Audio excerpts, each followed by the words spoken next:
Bonjour, je suis Julien, votre professeur de français. Dans l'unité 2, nous apprenons à présenter des personnes. Donc, dans cette vidéo, je vais vous présenter différentes personnalités de la culture française, qui peuvent être des chanteurs, ou bien des dessinateurs de bandes dessinées, des sportifs, ou encore des acteurs ou des actrices. Je vais commencer par le chanteur Rachid Taha. Rachid Taha est né en 1958 près d'Oran, en Algérie. Il est un chanteur et un musicien franco-algérien qui réside en France. Après avoir fait partie du groupe Carte de Séjour, formé en 1981, il sort un premier album en solitaire en 1998 qui s'appelle Diwan.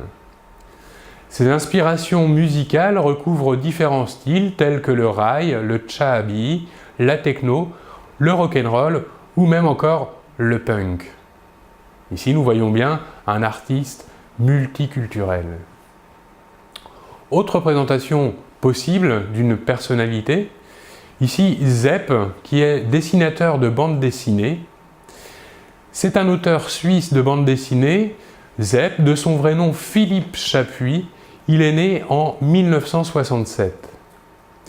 Suite au triomphe international des albums de son personnage Titeuf, traduit en plus de 25 langues, il s'est lancé des défis plus audacieux comme le guide du zizi sexuel, plus de 3 millions d'exemplaires vendus, ou encore le magazine Tcho, l'interjection fétiche de son héros Titeuf. Il est également passionné de musique, son pseudo est un hommage au groupe de Led Zeppelin.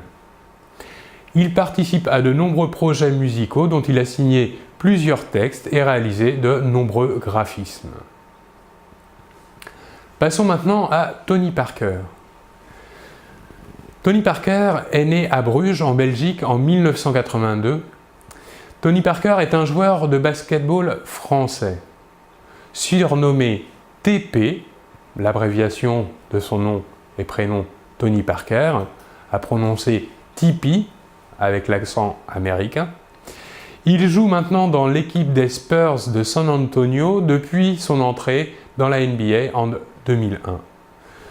C'est un véritable phénomène sportif, c'est le premier joueur français à avoir été sacré champion de NBA et c'est le premier Européen récompensé par un titre de MVP des finales. Passons maintenant à Cécile de France. Contrairement à ce qu'on pourrait laisser penser, Cécile de France est une comédienne non pas française mais belge. Elle est née à Namur en 1975. Elle a quitté la Belgique à l'âge de 17 ans pour s'installer à Paris et suivre les cours d'interprétation de l'école de la rue Blanche, puis les cours de l'École nationale supérieure des arts et techniques du théâtre.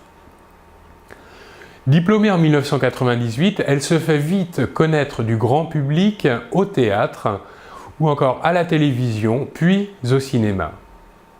Ses films les plus importants, L'Auberge espagnole, Les poupées russes, Quand j'étais chanteur, Un secret ou encore Mon colonel, Mauvaise foi, L'instinct de mort, Le tour du monde en 80 jours. Passons maintenant à une autre actrice, Audrey Tautou. Audrey Tautou, quant à elle, est une actrice française de cinéma. Elle est née en 1976 à Beaumont, dans le Puy-de-Dôme, en Auvergne.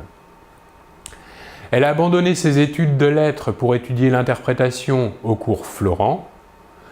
Elle décroche son premier rôle important au cinéma à 22 ans dans le film de Tony Marshall, Vénus Beauté Institut, qui lui vaut le César du meilleur espoir féminin en 2000.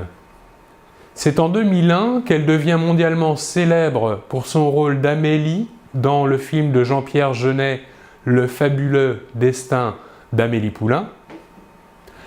Elle enchaîne alors les premiers rôles en France, dans L'Auberge espagnole, comme Cécile de France, film réalisé par Cédric Lapiche, ou encore Pas sur la bouche, réalisé par Alain Resnais, ou encore Un long dimanche de fiançailles, film également réalisé par Jean-Pierre Jeunet. mais elle a également tourné à l'étranger, notamment dans la superproduction américaine Da Vinci Code de Ron Howard, tiré du roman de Dan Brown. Passons maintenant à Anna Gavalda. Anna Gavalda est une femme de lettres française née en 1970 en région parisienne. Elle commence sa carrière d'auteur en 1992 où elle remporte le prix du livre Inter pour la plus belle lettre d'amour. Professeure de français dans un collège en Seine-Saint-Denis, elle obtient en 2000 le Grand Prix RTL Lire pour son premier recueil de nouvelles « Je voudrais que quelqu'un m'attende quelque part », publié aux éditions La Dilettante. Ce livre est devenu un best-seller. Ses autres livres sont aussi devenus des best-sellers. Par exemple, son livre « Je l'aimais » a été vendu à 1 259 000 exemplaires, ou encore son livre « Ensemble c'est tout » a été lui vendu à 2 040 000 exemplaires. Elle tient une chronique dans le magazine féminin Elle à propos des livres pour enfants et participe au jury du Festival international de la bande dessinée d'Angoulême. Dernière personnalité, la chanteuse Linda Lemay. Linda Lemay est une chanteuse québécoise née à Portneuf en 1966. Linda Lemay doit sa notoriété au texte de ses chansons, qualifiées de chansons à histoire.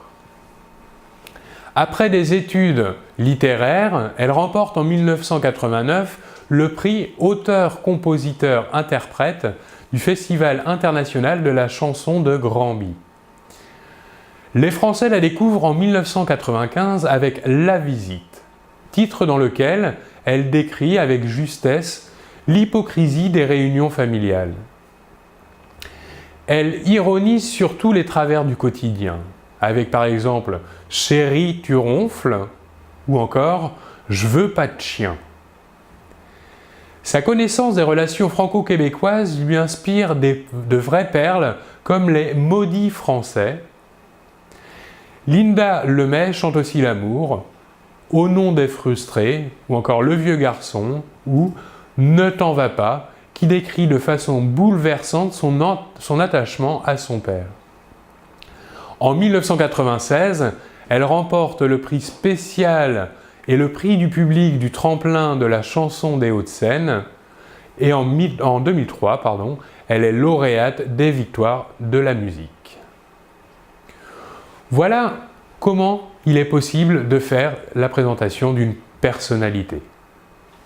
Je vous remercie beaucoup de votre attention et l'on se retrouve très bientôt. Au revoir.